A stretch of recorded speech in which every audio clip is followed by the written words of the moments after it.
រាគឺជាតំបន់ថ្មីដែលមានសក្តានុពលបំផុតសម្រាប់ការរស់នៅនិងការវិនិយោគនាពេលអនាគតឥឡូវនេះគម្រោងថ្មីដ៏ប្រណិតបានបើកលក់ជាផ្លូវការហើយស្ថិតក្នុងតំបន់អភិវឌ្ឍន៍ថ្មីដែលមានសក្តានុពលបំផុតជាប់ផ្លូវធំក្នុងតំបន់កំពុងរីកចម្រើនយ៉ាងឆាប់រហ័សនិងមានសក្តានុពលខ្ពស់ក្នុងការវិនិយោគនាពេលអនាគតអគារពាណិជ្ជកម្មភ្លោះនេះមានកម្ពស់6ជាន់ទៅ7ជាន់រចនាបថតាមបែបអឺរ៉ុបនៅក្នុងមួយជាន់ជាលំហពាណិជ្ជកម្មធំទូលាយមានចំណតឯកជនក្រោមដីនិងបំពាក់ជូនចន្ទាយន្តដ៏ទំនើបមានភាពងាយស្រួលក្នុងការប្រកបអាជីវកម្មទៅតាមតម្រូវការរបស់លោកអ្នកសម្រាប់លក្ខខណ្ឌបង់ប្រាក់មានភាពងាយស្រួលលោកអ្នកអាចយកកម្ចីជាមួយធនាគារបាន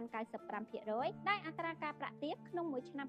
7% ជាពិសេសសម្រាប់អតិថិជនទិញនៅក្នុងអំឡុងពេលនេះនិងមានការផ្ដល់ជូនការបង់អត់មានការប្រាក់រយៈពេល24ខែជូនដល់អតិថិជន